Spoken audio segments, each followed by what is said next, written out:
Hello and welcome, iPlaneteers, wherever you may be right now. And welcome to the next instalment on our fabulous core lecture journey with me once again. That side, that's me there. I am Dr. Carl Palmer and I work for the Alliance for Collaboration on Climate and Earth System Science. And it's my absolute pleasure this morning, this afternoon or this evening, depending on when you're watching, to take you through a core lecture entitled An Introduction to Modelling.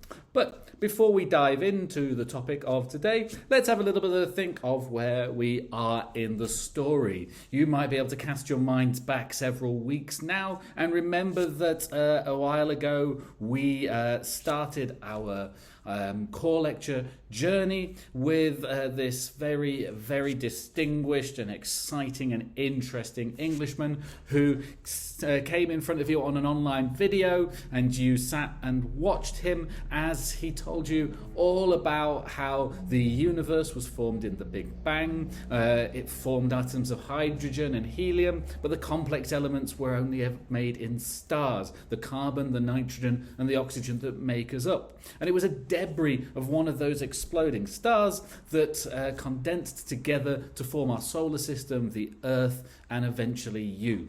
But the important thing that Dr. Carl told you all that time ago was that when you were at school, you were probably told there were 8 or 9 planets, but we now know of over 10,000 planets in the observable universe. And yet, of those 10,000 planets, only one of them, the Earth, is known to be habitable.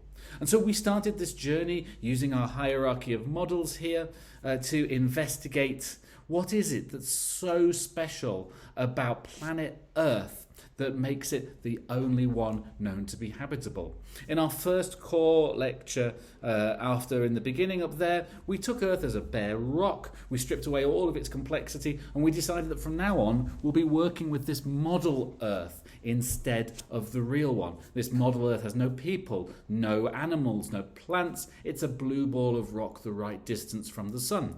In our first core lecture, MacArthur did some simple physics with us and showed us that that blue ball of rock, the right distance from the sun, would not actually be habitable at all. It would be far too cold.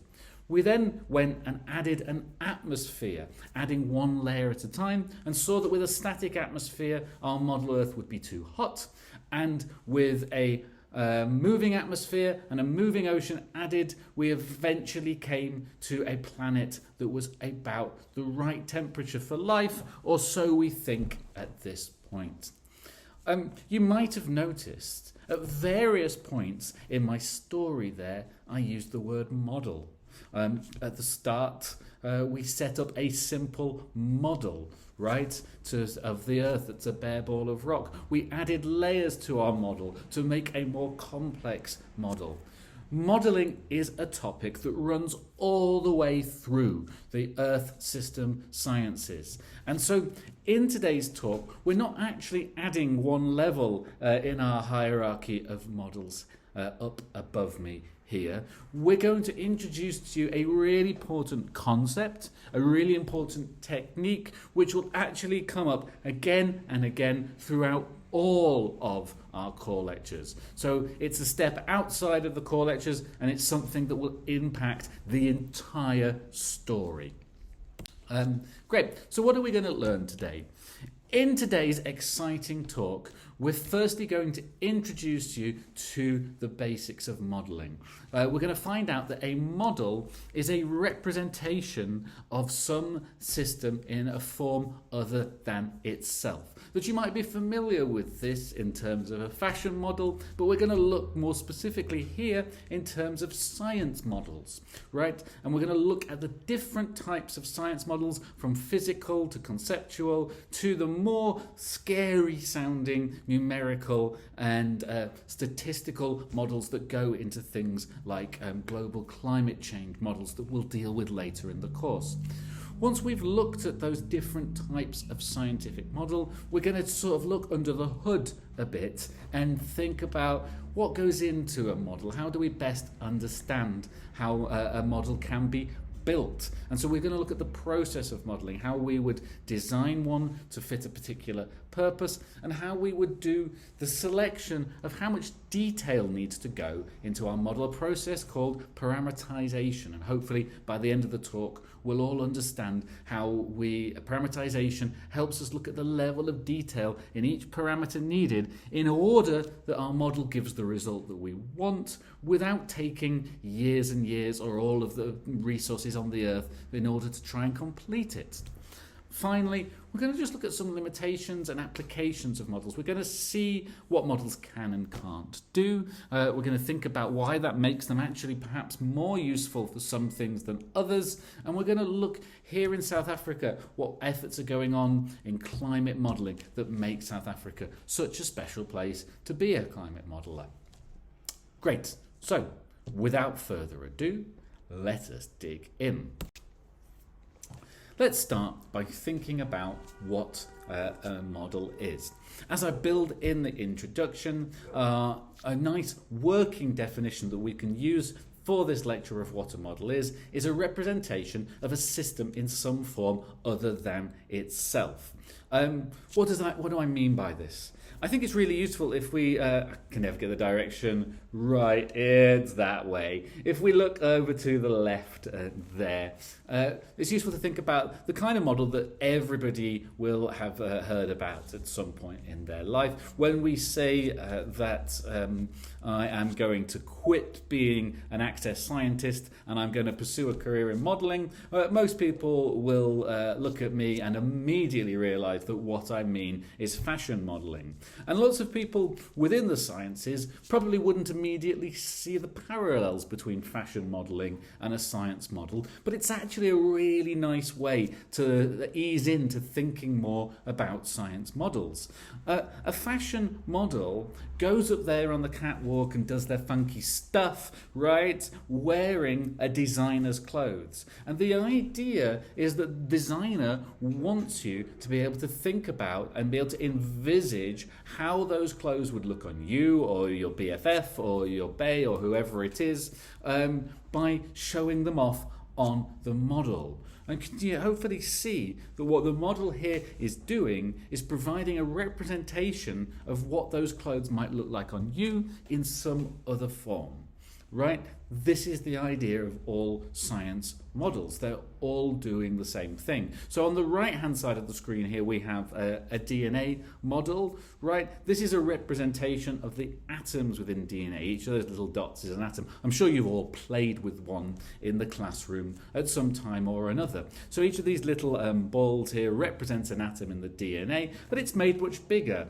This is useful because it helps us envisage what a DNA molecule will look like. Right, they're far too small for us to see normally. So just like the fashion model helps show off what the clothes might look like on us, this DNA model helps bring the atoms of DNA to life by making them big enough for us all to see and engage with and stick together in the classroom.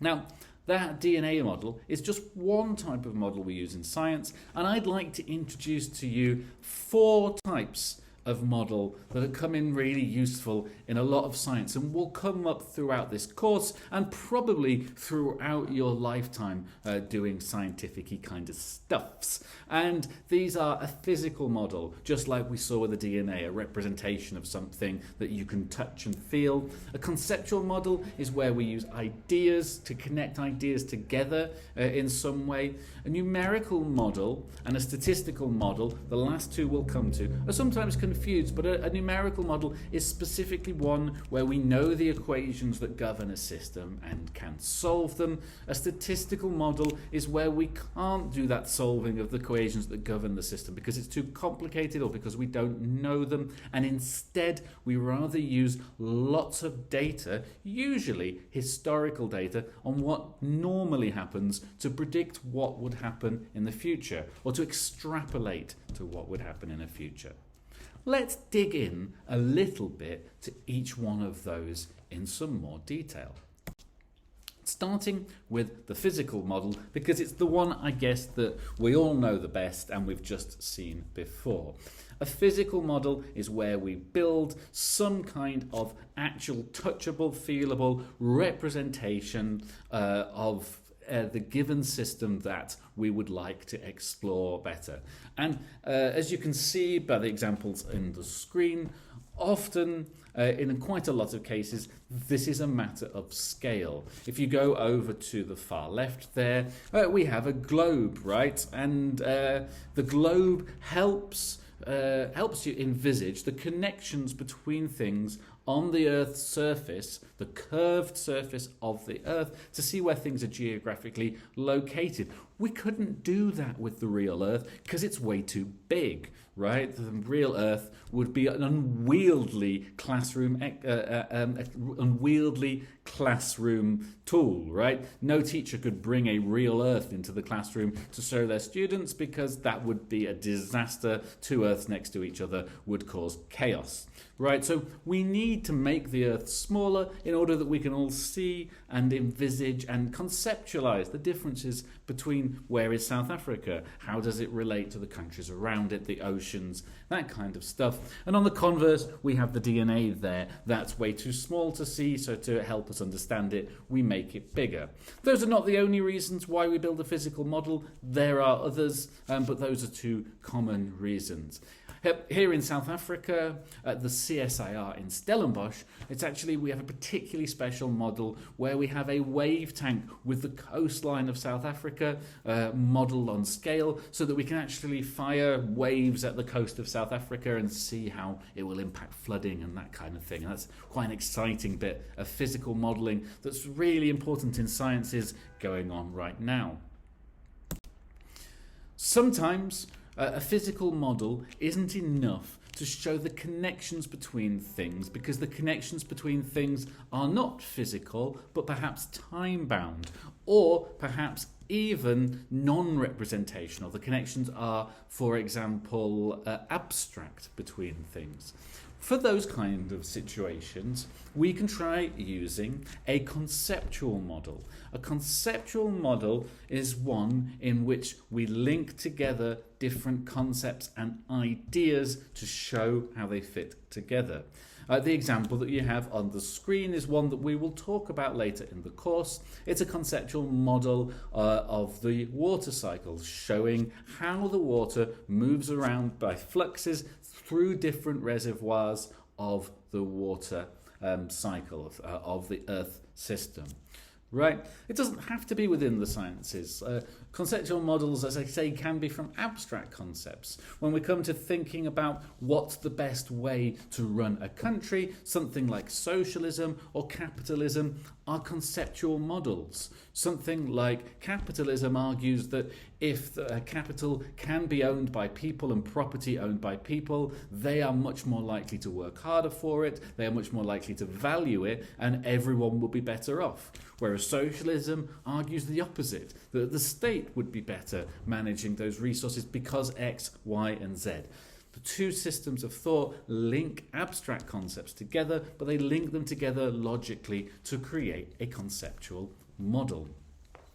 Now, both these first two types of models cannot give you an absolute numerical number prediction of the state of something in the future. So the next two models we're going to look at are actually able to do that, and this makes them a little bit more powerful when it comes to actually engaging with physics and the world around us and making predictions about the world around us. These are, of course, mathematical models. The first type of mathematical model we'll look at here is called a numerical model. A numerical model, it's really simple. It's a model that we use when we know that we know the equations that govern the system that we're trying to model, and we can evaluate them using our minds, a calculator, or quite often a computer or supercomputer. right? And so a great example of a numerical model that we've seen in the course is the not too hot model, right? We built an equation that you can see off to the side of me there, right? From basic physics, knowing the laws of the conservation of energy, knowing about albedo, knowing Stefan Boltzmann law. So we built an equation from the fundamental laws of nature, which we were then able to solve.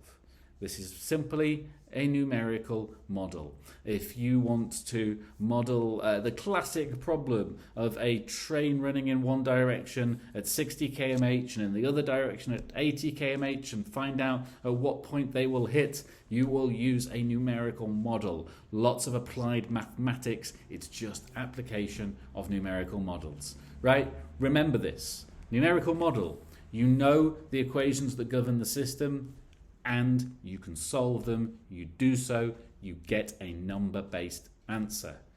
But what happens if you don't know the equations? Or perhaps even worse, what happens if the equations are too complex for you to solve even with the world's best computer? Well then, here to the rescue, we have a statistical model. A statistical model is also using numbers, but in this case, it's where we can't solve that equation. A great example is that we can model, as you see up there, we can model the where a bird will move within the course of a year. And an ornithologist, a bird specialist, could tell you with some certainty where each bird will move during the year. That's not because they've used a numerical model. They don't take every single neuron in the brain of those birds and see how they'll fire in order that the bird has the thought, oh, I need to move hemispheres now, I better start flying, and then starts flying and going off to a different hemisphere. No, they make this prediction based on the fact that they've studied many, many birds, and they know that this is what these birds normally do. Right? So a statistical model is when we can't model the system. A bird brain is way too complicated. It's billions of neurons. We don't understand it well enough to model a bird brain, but we do know what they normally do. Great. So we finished the first part of our talk. We've looked at the basics of modelling. We've looked at the difference between a fashion and a science model. We've seen that both of them are just a representation of the system in some form other than itself. And then we've looked through the differences between our physical, our conceptual, our statistical and numerical models. I'm going to spend a little time now in the second part of the talk just looking at the process of modelling, how we'd put one together, and really focusing down on something called parameterization. What's that? So if we come to develop a model, the first step of developing a model is to decide why we're doing it, right? Guys, you need to know what the purpose of the model is, else you'll start building a model of the entire universe, and this will take too long. Models are best with a narrow purpose. Then what we do is we determine the model boundaries based on our purpose, and this requires a process of parameterization. What parameters go into the model and what level of detail in each of those parameters is needed to get the result we want. It sounds really complicated, right? What if I were to tell you that it's so simple to understand parameterization, you could even do it back when you were 5 years old? Yes, ladies and gentlemen, this is parameterization brought to you by a grade 1. You can see here a picture that was painted by a grade 1. You probably did something similar. I did something similar, exemplifying the idea of parameterization. I know, that sounds mad, right? But this is exactly what they're doing. The grade 1 has looked, right, at a field of grass with a sky and some clouds and gone, if I was to draw every single blade of grass in that field, I would be here forever. And I am a grade 1. I do not want to be in class forever. What I need is some kind of a trick to make people's brains believe that they're seeing every blade of grass, but with the minimum possible effort from me, right? And so what they've done is they've just coloured it green and coloured it blue. And what do you see? In your brain, you see a field of grass and a blue sky. Everybody recognises this. This really is the essence of parameterization. We want, in each parameter, for example in this one, the grass, we want to know how can we put in the least possible effort, and in terms of modelling this would be computing power, to give the effect to the user or to give the effect to the end result of the equation that we want. Right? We don't want to spend loads of computing power modelling every blade of grass, just the same way that the grade 1 doesn't want to draw every one. It would take too long. It's quite a tricky concept, so I want to just break it down in one other way for you, and that's like this. We can think about parameterization by way of an analogy of sending a picture over your phone network. So let's imagine that you'd like to send a picture over your phone number, over the phone network to someone you've just met, for example, to show off a little bit about yourself. We could just really put the resolution of that image right down, and you'd end up with something like this, which is not very helpful, right, in terms of getting an idea of what you look like. But what we can say is, because you turned the resolution of the image right down, we use very little data. That makes it cheap, right? So it's very cheap to do, it's quick to do, to send across the network, but does it have all the details we need? Maybe not. We could then up the resolution to this option here, which is going to be our medium resolution image. We could then up the resolution again to this one on the right hand side. When we've got to the right hand side, this is now the top high resolution image. We can get every possible detail. The problem is that this will use up a lot of data. It's going to cost you a lot. You're going to have to rebuy a new bundle, right? Because you've sent such a high res image. And some people might argue that this is too much information, right? You've sent information that you probably shouldn't be sending across the phone network. So the idea behind parameterization is getting the right amount of detail so that you achieve the job that you want without going to too much information that will cost you data. Now, in the analogy of sending something over the phone network, we're talking about your phone data being used up. When we're talking about a computer model, if we parameterize things with too much detail, there are too many calculations for the computer to do, and it takes longer, and that costs you money. Great. We've already done parameterization. We did it in the talk Not Too Hot with albedo. You remember McCartu said that for the albedo of the Earth, we're just using 0.3. That is the average albedo of the Earth. But the real story is much more complicated, right? We have a chart here showing all the different albedos of different Earth surfaces. When we come to decide what value we use for the albedo of the Earth in our model, we could try and decide that we use lots of different values depending on the different surfaces available. But what McCartu did is said, we're going to use a really simple parameterization. If we come back to the previous image, you would see that it's like the outline slide here. We're just using one color, blue. Right, so a really simple parameterization is used because that's what we need for our current model. So we develop the model, we map the model. That's about finding out what different things need to go in. We then build and verify the model. It's about ordering the different things, putting it into some kind of computer interface if this is indeed a computer model. And again, we've seen this with Not Too Hot, right? We've got the mapping there, finding the albedo, the S0, the things that want to go in, and then the building, the putting that into an equation and sticking it in your computer. And so we then come to testing the model. And again, we've done this before. You've seen testing the model. It happens in the core talk, Not Too Hot here, where we did our model Earth, you remember? We found it was -15. We compared that to the real Earth, and we discovered what? It's way different. It's way too cold. So our model hasn't given us the right result. So that means that what we can then do is just go round this cycle again and again, adding parameters and increasing the level of detail in each of those parameters.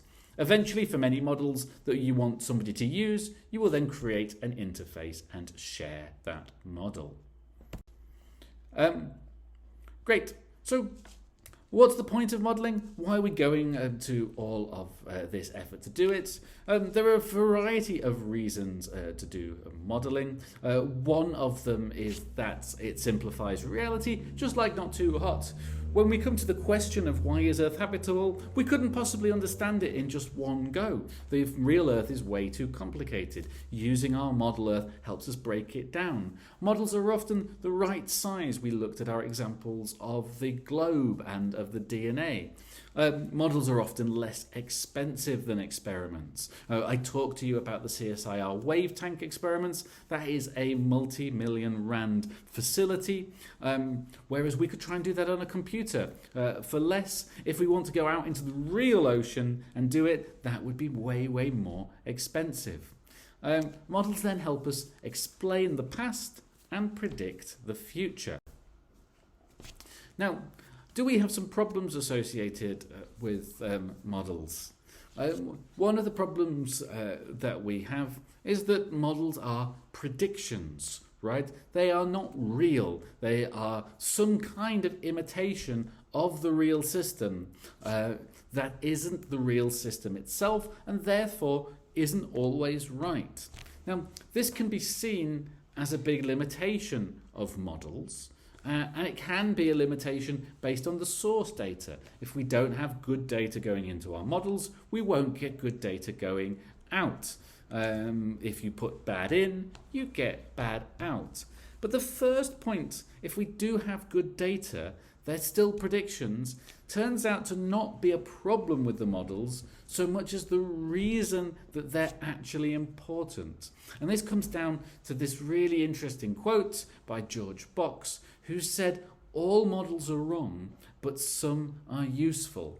And this is a really fascinating quote, the essence of which is saying that models are actually useful because they are not the real thing. We know that it's not the real Earth. We know that this, in the example here, is not a real human anatomy, right? We give this model of human anatomy to medical students so they can learn where the different organs are. The medical students can happily do that in a way that they couldn't do with a real human, right? If they went and did that with a real human, it would be really messy and their medical school would get sued for murder, right? So the models are really useful. The globe is smaller than the Earth, so we can play around with it. Our model computers, we can do things to our model Earth, like in Not Too Hot. We can make our model Earth freezing. We couldn't do that with the real one. So the very beauty of models is that they aren't the real thing. They are predictions, and that makes them useful. Thinking now about the Earth system sciences, I want to say that models play a really important role in Earth system science. Why? Because we've only got one planet Earth and it's very big, right? So we can't actually do experiments on planet Earth itself.